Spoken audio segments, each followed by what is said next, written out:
grass. It's been a very challenging first quarter of our off-season winter conditioning.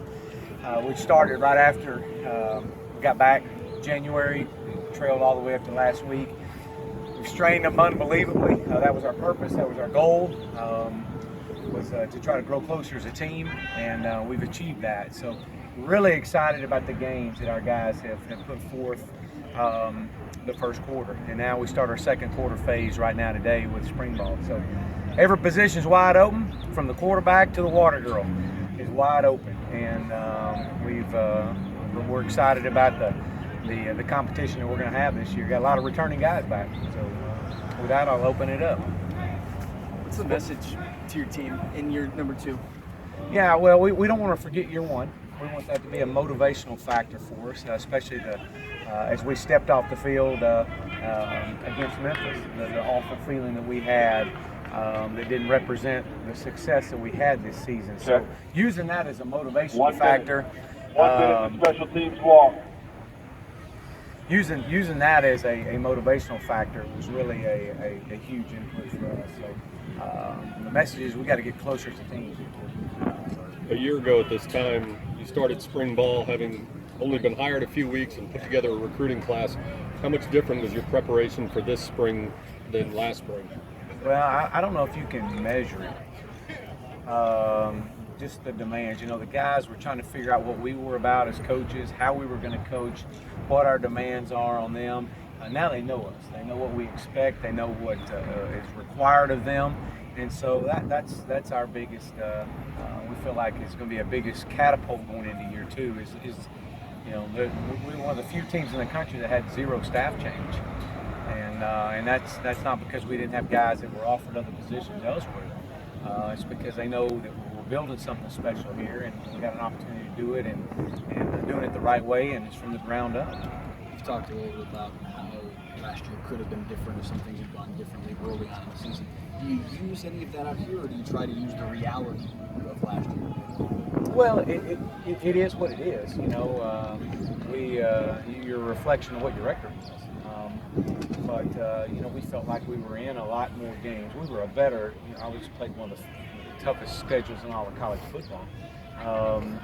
And 6 of our 12 opponents being ranked in the top 20. So, you know, our schedule didn't favor us in any way, but our guys played hard. All but a couple of games I felt like we were in. But you know, again, at the end of the day, we got to continue to get better. We got to take it one day at a time. We've got 44 opportunities. This is opportunity 1. So we really got one practice 44 times. And if this team can get 1% better in the 44 opportunities they got, then we're going to be 44% better going into next year, and see how it goes from there. So that's our challenge. 1% better today is all we're asking of these guys. That's coaches included. After lifting and conditioning, who would you say were the standouts from the first quarter? Well, you know, obviously Lawler's been a big standout for us, a huge leader for us. You know, I tell you, Cortland Sutton, playing basketball and football, he's got such an air of confidence about himself coming from the basketball court over here, and the leadership skills he possesses. I'm excited. I think it's time to see something out of Zelt Minor. I think Zelt's been here long enough, and it's time to play. It's time to perform. He was a highly recruited guy out of high school, and that needs to have a great senior year. We need him. We need our defensive line. Jarvis Pruitt's another one that really needs to have a great year. So again, that's the challenge for all these guys. They've had really good first quarters though. Any position changes since last season? You know, not really, not right now. You know, we've moved some guys from safety to corner. Jordan White's been one of them, moving from safety to corner, you know, moving a few guys around. We're just kind of seeing right now. We'll know more. Obviously, everybody looked like an All-American today, and no pads. So we'll see when the pads come on what it looks like. But we're going to keep challenging them. I'm excited about our guys as I've ever been. I love our guys. They have really performed well for us and responded to the challenges we put forth in the first quarter. And like I told them today, I mean, all we want to do is just get a little bit better today. How much of a difference can some of the kids, specifically on the defensive side of the ball, that redshirted last year, make for this football team? A huge amount. I mean, and that's an area of our football team we got to get so much better at. Is our defense. Felt like our special teams was probably the best part of our team last year. Defensively has been a big challenge for us, and I know we've gone back in and simplified a lot of things. But we redshirted a lot of guys last year from the defensive side, and it's time for them to step up. So a lot of competition. So we're excited about that. You had a couple of guys, Cedric Lancaster, Deion Sanders, played a little corner and a little receiver last year. They're both listed as receivers now. Why leave them on that side? What did you see? Right now we got them listed there, but they're going to get predominantly most of the reps on the defensive side of the ball right now. So we're leaving them at wide receiver, but from a depth chart, we'll make that change after spring. But you'll see them, they'll probably get 90% of the reps on the defensive side right now. You You mentioned said every everything position. is wide open, every position group. Is there one or two that stand out to you as being really, really, really wide open? Oh yeah, all of them. When you're 2 and 10, all of them. All of them. I mean, really. And that's our challenge, and that's our challenge for our coaches is we've got to get better. We went back and did a great study that we do every year and have done for many years on ourselves and what we can do to get better.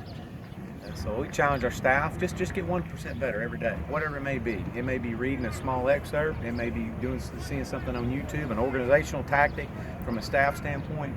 But why should we ask our players to get better if our coaches can't get better, 1% better every day? So every position's wide open, and obviously you got Matt's returning, and but at the same sense, when Matt signed here, he didn't sign a lifetime contract to be the quarterback here. It's wide open. I know Ben Hicks and Daryl Colbert are biting at the bit to see if they can win the job. So it's day to day. They can't win it today, nor can they lose the job today.